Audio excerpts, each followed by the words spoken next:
श्रीपराशर भट्टार्यः श्रीरङ्गेशपुरोहितः श्रीवत्साङ्कसुतः श्रीमान् శ్రేయసే మేస్తు భూయసే. భాగవత మిత్రులందరికీ స్వాగతం, సుస్వాగతం. పరాశర భట్టర్ వారు దయతో అనుగ్రహించిన శ్రీ గుణరత్న కోశం అనేటువంటి దివ్య స్తోత్ర రాజం నుంచి రోజుకొక్కొక్క శ్లోకాన్ని స్వీకరించి ఆ శ్లోకంలో వారు మనకు అందించినటువంటి విశేష అర్థాలని విశ్లేషణ చేసుకుంటూ ఆనందాన్ని అనుభవిస్తూ ఆస్వాదిస్తూ ముందుకు సాగుతున్నాం. ఇప్పుడు 47వ శ్లోకం దగ్గరికి వచ్చాం. శ్లోకాన్ని అనుసంధానం చేసుకుని తరువాత ఈ శ్లోకంలో పరాశర భట్టర్ వారు మనకు అందించినటువంటి విశేషాలని ఆస్వాదించే ప్రయత్నం చేద్దాం. సామాన్య భోగ్యమపి కౌస్తుభ వైజయంతి పంచాయుధాది రమణ స్వయమేవ బిభ్రతు తద్భారఖేదమివ తే పరిహర్తు కామః శ్రీరంగధామ మణిమంజరి గాహతే త్వాం. ఈ శ్లోకంలో పరాశర భట్టర్ వారు స్వామివారికి అమ్మవారి మీద ఉండేటువంటి అనురాగ అతిశయాన్ని, ప్రేమ ఆధిక్యాన్ని చక్కగా వివరించారు. ఈ శ్లోకంలో ఉండేటువంటి విశేషాలను తెలుసుకోబోయే ముందు ఒక కుటుంబం యొక్క వ్యవస్థను గురించి కొంచెం మాట్లాడుకుందాం. ఓ కుటుంబానికి భర్త గారు యజమాని, బయట వ్యవహారాలు చక్కబెడుతూ వ్యవసాయం కానీ, ఉద్యోగం కానీ, వ్యాపారం కానీ దక్షతతో దీక్షతో కొనసాగిస్తూ ఈ సంసార పోషణ బాధ్యతను వహిస్తూ సంసారం యొక్క పేరు ప్రఖ్యాతులు సమాజంలో ఇనుమడించడానికి ప్రయత్నం చేస్తూ ఉంటాడు భర్త, అదే యజమాని. ఇక భార్య ఇంటి వ్యవహారాలన్నీ చూస్తూ ఇటు భర్త గారిని రంజింపజేస్తూ అనుసరిస్తూ ఆలోచనలను చెబుతూ అనువ్రతగా ఉండి సహధర్మచారిణిగా ఉండి మరోవైపు బిడ్డల్ని సాకుతూ వారి యొక్క మంచి చెడ్డల్ని ఆలనా పాలనని చూస్తూ వాత్సల్యాన్ని వర్షిస్తూ పెంచుతూ పెద్దవారిని చేస్తూ వారిని భర్త గారికి అనుకూలమైనటువంటి ప్రవర్తన గలవారినిగా, సమాజానికి తగినటువంటి పౌరులుగా తీర్చిదిద్దుతూ ప్రథమ ఉపాధ్యాయుడిగా ఉంటూ మాతృదేవో భవ అనేటువంటి సూక్తిని సార్థకం చేస్తూ ఇంటి నిర్వహణని చూస్తూ ఉంటుంది ఇల్లాలు. కాబట్టే ఆవిడ ఇంటికి దీపం ఇల్లాలు అని చెప్పడం జరిగింది. యంగే హే లక్ష్మీరమృతవర్తిర్నయనయో అని వర్ణింపబడింది. అలాంటి ఇల్లాలు యొక్క బాధ్యతల్ని గురుతరంగా చక్కగా భార్య నిర్వహిస్తూ ఉంటే ఈ సుఖంతో పాటు తాను కష్టించి ఈ కుటుంబ బాధ్యతల్ని నిర్వహిస్తూ ఉండేటువంటి భర్త భార్య యొక్క ఈ అనురక్తితోటి, అనురాగంతో, మరింతగా ఉత్సాహంతో తన యొక్క కృషి కార్యక్రమంలో పాల్గొని కుటుంబ పోషణలో ఆయన నిమగ్నమై ఉంటాడు. ఇది కుటుంబ వ్యవస్థ. భర్త గారు భార్యని ప్రేమించటం, భార్య భర్తని ప్రేమించటం, భర్తకి ఏం కావాలో భార్య చూసుకోవటం, భార్య యొక్క అన్ని రకాలైనటువంటి సుఖాలని భర్త గారు నిరంతరం కోరుతూ ఉండటం, ఆమెకు ఏ లోటు లేకుండా చూడటం, ఆయనకి ఏ కష్టమో కలగకుండా మానసికంగా ఉల్లాసంగా ఉండేటట్టుగా చూడటం భార్యాభర్తల యొక్క విద్యుక్త కర్తవ్యం. భర్త ఎప్పుడూ భార్య సుఖాన్ని కోరుతూ ఆవిడికి ఇబ్బంది లేకుండా చూస్తూ ఆవిడ ఒక ఇల్లాలుగా తన బాధ్యతను తాను నిర్వహించడానికి సకల విధ దోహదాలు చేస్తూ ఉండవలసినటువంటి అవసరం ఉంది. అలాగే భార్య తన యొక్క విద్యుక్త కర్తవ్యాన్ని నిర్వహిస్తూ బిడ్డల్ని సాకుతూ పోషిస్తూ భర్త యొక్క గౌరవానికి ఏమాత్రం భంగం లేకుండా, భర్త యొక్క ఆశయాలకు భంగం లేకుండా చూస్తూ కుటుంబాన్ని నిర్వహించవలసినటువంటి అవసరం ఉంటుంది. అలా ఉన్నప్పుడే ఆ భార్యాభర్తల యొక్క దివ్య దాంపత్యమైన వైభవంతో ఆ ఇల్లు 3 పువ్వులు 6 కాయలుగా నిత్య కళ్యాణం పచ్చతోరణంగా ఉంటుంది. ఇలా లేకుండా భార్యాభర్తలు ఈ వైపుకు ఒకళ్ళు ఆ వైపుకు ఒకళ్ళు లాగుతూ భర్త చెప్పిన మాట భార్య వినకుండా, భార్య చెప్పిన మాట భర్త వినకుండా, ఇద్దరికి అవగాహన లేక, బిడ్డల పట్ల సరైనటువంటి పరామర్శ లేక, వారిని సరిగ్గా పరిశీలన చేసి వారి యొక్క బాగోగులను గుర్తించక, ఇటు బిడ్డలు కష్టపడి అటు భర్త కించబడి భార్య రోసిపోయి ఎన్నో సంసారాలు కూలిపోతున్నటువంటి పరిస్థితులు మనం గమనిస్తూ వస్తున్నాం. భార్యాభర్తలు అన్యోన్యంగా ఉన్నప్పుడు ఆ సంసారం ఆదర్శప్రాయంగా ఉంటుంది. ఆ ఆదర్శ సంసారంలో పెరిగినటువంటి బిడ్డలు ఆదర్శప్రాయులుగా పెరగటం మనం చూస్తున్నాం. అయితే ఇది లౌకికమైన సాంసారికమైనటువంటి తీరుతెన్నులు. ఇప్పుడు మనం జగదేక కుటుంబం దగ్గరకు వద్దాం. ఈ జగదేక కుటుంబానికి పెద్ద శ్రీమన్నారాయణుడు. ఆయన యొక్క దేవేరి పట్టపురాణి, ఆయన యొక్క ఇల్లాలు శ్రీమన్ మహాలక్ష్మి. ఈ ఇద్దరిది దివ్య దాంపత్యం అని మనం అనేక సందర్భాల్లో చెప్పుకోవడం జరిగింది. భర్త గారు జగద్రక్షణ భారాన్ని వహించి జగత్ సృష్టిని, జగద్రక్షణని, జగత్తు యొక్క లయాన్ని ఆయా కాలాల్లో ఆయా సందర్భాలను బట్టి నిర్వహిస్తూ ఆయన పరబ్రహ్మముగా రాణిస్తున్నాడు. ఇక అమ్మవారు జగదేక కుటుంబినిగా ఉంటూ మన వంటి బిడ్డల యొక్క ఆలనా పాలన చూస్తూ తన యొక్క అమృతప్రాయమైనటువంటి క్రీగంటి చూపులతోటి, మందస్మితంతో, వాత్సల్యంతో ఆదుకుంటూ రక్షిస్తూ మన మొరలు వింటూ మన పాపాలను క్షాళన చేస్తూ తాను ద్వారంగా నిలిచి మోక్షప్రదాయకుడైనటువంటి శ్రీమన్నారాయణుడి ముందు మన నిలబెట్టి మనకి ఇహలోక భోగాలతో పాటు పరలోక సుఖాలను కూడా, అనగా వైకుంఠ ఆనందాన్ని కూడా అందించేటువంటి ప్రముఖమైనటువంటి పాత్రని నిర్వహిస్తోంది అమ్మవారు. ఈ ఇద్దరిది ఈ దివ్య దాంపత్య వైభవాన్ని మనం వేణోళ్ళ చాటుకుంటూ వస్తున్నాం శ్రీ గుణరత్న కోశం ద్వారా. ఆ సందర్భంగా ఈ శ్లోకంలో భట్టరు వారు ఒక తమాషా విషయాన్ని బయటపెట్టారు. కౌస్తుభము, వనమాల, పంచాయుధాలు ఇవన్నీ కూడా ఈ ఇద్దరికీ సమానమే. ఇద్దరికీ సమానమైన హక్కు భుక్తాలవి. కేవలం శ్రీమన్నారాయణుడికి సంబంధించినవే కావు అవి. ఇద్దరూ సమానంగా ధరించవలసినటువంటి అంశాలే అవి. అయినా కూడా వనమాలని కానీ, వైజయంతి అనేటువంటి వనమాలను కానీ, కౌస్తుభం అనేటువంటి మణిని కానీ శ్రీమన్నారాయణుడే ధరిస్తాడు. శంఖ చక్ర గద శార్ంగాది ఆయుధాలని ఆయనే ధరిస్తాడు. అమ్మవారు ఒక పద్మం చేత్తో పుచ్చుకొని లీలారవిందం అని మనం కిందసారి చెప్పుకున్నాం. ఆ లీలారవిందాన్ని మాత్రమే సరదాగా తమాషాగా చేతిలో ఒక పద్మాన్ని పట్టుకుని మాత్రమే ఉంటుంది. మరి ఇవి ఇద్దరికీ సమానమైనటువంటి హక్కుభుక్తాలైనటువంటి అంశాలే అవి.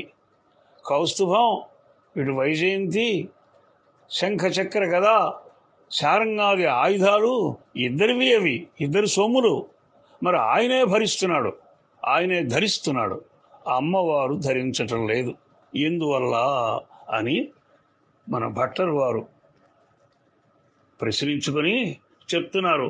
సామాన్య భోగ్యమపి, ఇద్దరికీ సాధారణాలు, ఇద్దరికీ సమానమైనటువంటి హక్కులు కలిగినటువంటివి. ఏమిటవి? కౌస్తుభ వైజయంతి పంచాయుధాది. కౌస్తుభం అనేటువంటి మణి, వైజయంతి అనేటువంటి వనమాల, తర్వాత పంచ ఆయుధాలు, ఇవన్నీ కూడా సామాన్య భోగ్యం, ఇద్దరు కలిసి అనుభవించవలసినటువంటి, సమానంగా ఆదరించవలసినటువంటి, స్వీకరించవలసినటువంటి, ధరించవలసినటువంటి అంశాలే. అయినప్పటికీ కూడా రమణ, అమ్మవారిని రంజింపజేసేటువంటి ప్రియుడైనటువంటి శ్రీమన్నారాయణుడే స్వయమేవ బిభ్రతు, తానే స్వయంగా మోస్తున్నాడు వాటిని. ఎందువల్ల? తద్భార ఖేదమివతే పరిహర్తు కామః, ఆయా ఆయుధాలని, కౌస్తుభం అనేటువంటి మణిని, వనమాల అనేటువంటి వైజయంతిని మోయటం వల్ల నీకు అలసట కలుగుతుందేమో, నీ ఒంటికి గ్లాని కలుగుతుందేమో, మ్లానత కలుగుతుందేమో అనేటువంటి ఉద్దేశంతో శ్రీమన్నారాయణుడు తానే స్వయంగా ఆ బరువు మోస్తున్నాడు. సాధారణంగా కుటుంబం యొక్క భారాన్ని భర్తగారే మోసినట్టు, కాబట్టే ఆయన భర్త అని పిలువబడినట్టుగా, భరించేవాడు అనే అర్థంలో భర్తగా పిలువబడినట్టుగా, ఈవిడ భార్య భరింపబడుతోంది. అంటే శ్రీమన్నారాయణుడి గుండెల్లో ఆవిడ్ని ఉంచుకున్నాడు, అక్కడ ధరించి ఉన్నాడు. ధరింపబడింది కాబట్టి ఆవిడ భార్య అయింది, ధరించాడు కాబట్టి ఆయన భర్తగా ఉన్నాడు. ఉండి అమ్మవారిని గుండెల్లో పెట్టుకున్నట్టే ఈ పంచాయుధాలని, కౌస్తుభాన్ని, వైజయంతిని ఆయనే మోస్తున్నాడు. ఎందుకు మోస్తున్నారు? తద్భార ఖేదమివతే, నీకు వాటి బరువు వల్ల ఇబ్బంది అవుతుంది, నువ్వు మొయ్యలేకపోతావు, అలసట చెందుతావు. అప్పటికే నువ్వు ఎన్నో 84 లక్షల జీవరాశుల యొక్క బాగోగులు చూస్తూ, అందులో మానవులమైనటువంటి మన యొక్క, అటు దేవతల యొక్క కష్ట నష్టాలను వింటూ, తీరుస్తూ, ఆదుకుంటూ, ప్రేమని కురిపిస్తూ, వాత్సల్యాన్ని వర్షిస్తూ, ఇంత శ్రమ పడుతూ ఉన్నటువంటి ఈవిడ యొక్క అవస్థ చూసి, ఇంట్లో పొద్దుట లేచిన దగ్గర నుంచి రాత్రి పడుకునే వరకు ఇల్లాలు చేసేటువంటి శ్రమ, వంట, ఇతరమైనటువంటి కుటుంబ పోషణ భారాన్ని వహించడం, ఇవన్నీ చూసినటువంటి భర్త ఎలా అయితే భార్య సుఖపడటానికి అనేకమైనటువంటి వసతులను సమకూరుస్తాడో, అలా ఇక్కడ శ్రీమన్నారాయణుడు ఈ ఆయుధాలని, ఈ వైజయంతిని, ఈ కౌస్తుభాన్ని అమ్మవారు ఎందుకు మోయటం, ఆ బరువు ఆవిడికెందుకు, నేనే మోస్తాను అని తానే స్వయంగా భరిస్తున్నట్ట. బిభ్రతు, స్వయమేవ బిభ్రతు, తద్భార ఖేదమివతే పరిహర్తు కామ, నీకు భారాన్ని పరిహరించడం కోసం, తగ్గించడం కోసం, తీసేయటం కోసం ప్రయత్నం చేస్తున్నాడు తల్లి అంటూ అమ్మవారిని అద్భుతంగా సంబోధిస్తున్నారు పరాశర భట్టల వారు. శ్రీరంగధామ మణిమంజరి, ఈ ప్రపంచమంతా ఒక రంగస్థలం. ఆ రంగస్థలం మీద ఈ 84 లక్షల జీవరాశుల్ని నటుల్నిగా ప్రవేశపెట్టి, ఆయా చర్యల ద్వారా ఈ రంగస్థలాన్ని నింపినటువంటి జగన్నాటక సూత్రధారి శ్రీమన్నారాయణుడు. ఆయన యొక్క ఆ నాటక నిర్వహణలో రంగస్థలం కేంద్ర బిందువు శ్రీరంగం అయితే, ఆ శ్రీరంగాని అనేటువంటి ఒక ధామానికి మణిదీపం మన అమ్మవారు. అందువల్లే శ్రీరంగధామ మణిమంజరి. శ్రీరంగం అనేటువంటి ఒక భవనానికి, ఒక స్థానానికి నువ్వు మణిదీపం లాంటి దానివి తల్లి. మొత్తం ఈ ప్రపంచం వెలిగిపోవాలన్నా, శ్రీరంగం వెలగాలన్నా, ఈ అఖిలాండ కోటి బ్రహ్మాండాలు ప్రదీప్తంగా ఉండాలన్నా, కళతో నిండి ఉండాలన్నా నీవే తల్లి. శ్రీరంగధామ మణిమంజరి. ఇలాంటి నీ మీద ఉండేటువంటి వలపుతోటి, ప్రేమతోటి, మోజుతోటి, నీవు అసలే సుకుమారురాలు కాబట్టి, నీ గాత్ర సౌందర్యం అనితర సాధ్యం కాబట్టి, పుష్పలత వంటిది కాబట్టి, నీకు ఇబ్బంది కలిగించడం ఇష్టం లేక కలుగుతుందేమో ఇబ్బంది అనేటువంటి భావంతో శ్రీమన్నారాయణుడే ఈ పంచాయుధాలనే, ఆ మణిని, కర్కశమైన కఠినమైనటువంటి ఆ మణిని, ఇంతకుముందు చెప్పుకున్నట్టుగా రకరకాలుగా ఉన్నటువంటి ఆ వనమాలని ఆయనే ధరిస్తున్నాడు, ఆయనే భరిస్తున్నాడు. నీకు ఆ బరువు లేకుండా చెయ్యాలని చూస్తున్నాడు అని అమ్మవారి యొక్క దేహ సౌందర్యాన్ని, ఈవిడ ఎక్కువ భారాన్ని తట్టుకోలేదేమో అనేటువంటి ఆ భర్తగారైనటువంటి శ్రీమన్నారాయణ యొక్క ప్రేమాతిశయాన్ని ఈ శ్లోకంలో మన భట్టర్ వారు మనకి అందించారు. అయితే స్వామివారికి, అమ్మవారికి కష్టం కలగకూడదు, ఆ బరువు నేనే మొయ్యాలి అనేటువంటి విషయాన్ని మనకు అర్థం కావటం కోసం, తెలియజెప్పడం కోసం రమణః, రంజింపజేసేవాడు, సంతోషింపజేసేవాడు, సుఖపెట్టేవాడు అనే అర్థంలో ఈ పదాన్ని ప్రయోగించడం జరిగింది. రమణః, శ్రీమన్నారాయణుడు స్వయమేవ బిభ్రత, తానే భరిస్తూ నీకు ఆ బరువు లేకుండా చేశాడు అని. సాధారణంగా ప్రయాణం ఎక్కడికన్నా వెడుతున్నప్పుడు భర్త గారే పెద్ద పెద్ద పెట్టెలన్నీ మోస్తూ ఉంటాడు, సూట్ కేసులన్నీ మోస్తూ ఉంటాడు. భార్యని మొయ్యనివ్వడు. ఎందువల్ల? ఆవిడ సున్నితమైంది, ఆవిడ అలసిపోతుంది, అందువల్ల ఆవిడికి బరువు ఉండకూడదు అనేటువంటి ఉద్దేశంలో. అయితే ఒక్కసారి మనం రామాయణంలోకి వెళదాం. రామాయణంలో రాముడు సీతని అనేక విధాల వారించాడు. నువ్వు అడవికి వద్దు, క్రూర మృగాలు ఉంటాయి, చాలా కష్టం, కికారణ్యాలు ఉంటాయి, వద్దు సీత అని. అయితే అది ఆయన బాధ్యత భర్తగా. ఈవిడికి బాధ కలగకూడదని, ఈవిడ ఏ కష్టము ఇబ్బంది పడకూడదని ఆయన అనుకున్నాడు. సహజంగా ఈవిడ ఒక రాజకుమార్తె కాబట్టి, అలాగే ఇక్కడికి వచ్చింది కూడా ఓ రాజ సౌధానికి వచ్చింది కాబట్టి ఆవిడికి ఇబ్బంది కలగకూడదని శ్రీరామచంద్రుడు భావిస్తే, శ్రీరామచంద్రుడికి తన వియోగం వల్ల బాధ కలగకూడదని, ఆయనకి సేవ చేద్దామని, ఆయన కైంకర్యాన్ని సాగిద్దామని, దాసురాలిగా ఆయనకి ఊడిగం చేద్దామనేటువంటి ఉద్దేశంతో సీతాదేవి గట్టిగా కూడా ఎదురు నిలబడి మాట్లాడి, చివరికి నెగ్గి, తన మాట నెగ్గించుకుని రాముడితో వనవాసానికి వచ్చింది. ఇంతటితో అయిపోయిందా? సీతాదేవి వియోగంతో రాముడు ఎంతగా కుమిలిపోయాడో ఆంజనేయ స్వామి మనకు తెలియపరిచాడు. అలాగే సీతాదేవి యొక్క ఆ వియోగ దుఃఖాన్ని మళ్ళీ రాముడి దగ్గర చెప్పడం ద్వారా ఆంజనేయ స్వామి మనందరికీ వెల్లడించారు. ఇలా సీతారాముల యొక్క ఆదర్శ దాంపత్య వైభవం మనం ఎంత ఆలోచించినా, ఎంత ఊహించినా అది అద్భుతం అన్నమాట.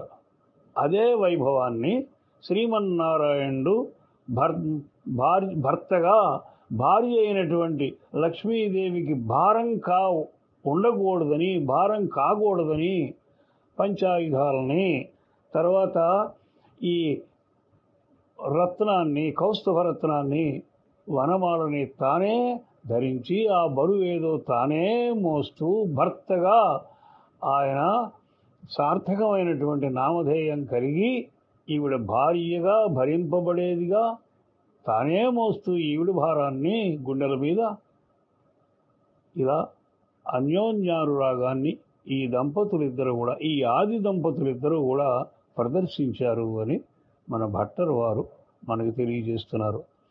ఇందులో శ్రీరంగధామ మణిమంజరి అద్భుతమైన సంబోధన. ఎంత ఆలోచించినా స్వామివారికి చేదోడు వాదోడుగా ఉండటం, తన యొక్క క్రేగంటి చూపుల యొక్క నిమ్నోన్నతాలతోటి ఈ సృష్టిలో ఉండేటువంటి నిమ్నోన్నతాలకి దోహదం చేయటం, ఊహ కలిగించటం, ఆయన యొక్క ఊహలకి పదును పెట్టటం, తర్వాత ఆయనకి మనందరినీ కూడా దాసుల్ని చేసి మనందరినీ కూడా స్వామివారి యొక్క అనుగ్రహానికి పాత్రులుగా తయారు చేసి యోగ్యులుగా మలచి ఆయన ముందు నిలబెట్టి మనందరికీ మోక్షాన్ని ఇప్పించేటువంటి పనిలో నిమగ్నమై ఉండటం, ఇవన్నీ చూస్తుంటే ఈ ఇద్దరు అమ్మవారేమో అయ్యవారి కోసం, అయ్యవారేమో అమ్మవారి కోసం ఎంత తహతహలాడుతున్నారో, ఎంత తమకంతో ఉన్నారో, వారిద్దరి యొక్క దాంపత్యం ఎంత రసవంతమైందో, శృంగార రస శోభితమైందో, దయారస సంభరితమైందో మనకి అర్థమవుతోందన్నమాట. అలా ఈ శ్లోకాన్ని పరాశర భట్టర్ వారు మలిచారు. సామాన్య భోగ్యమపి కౌస్తుభ వైజయంతి పంచాయుధాది రమణ స్వయమేవ బిభ్రతు.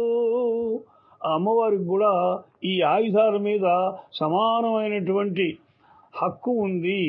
అమ్మవారు కూడా వీటిల్ని అనుభవించేటువంటి పరిస్థితి ఉంది అంటానికి విశ్వక్సేన సంహిత, లక్ష్మీతంత్రం మొదలైనటువంటి గ్రంథాల్లో అమ్మవారు పాశ, అంకుశ మొదలైనటువంటి రకరకాల ఆయుధాలను ధరించి ఉంటుంది అని చెప్పడం మనకి గ్రహించవలసినటువంటి విషయం.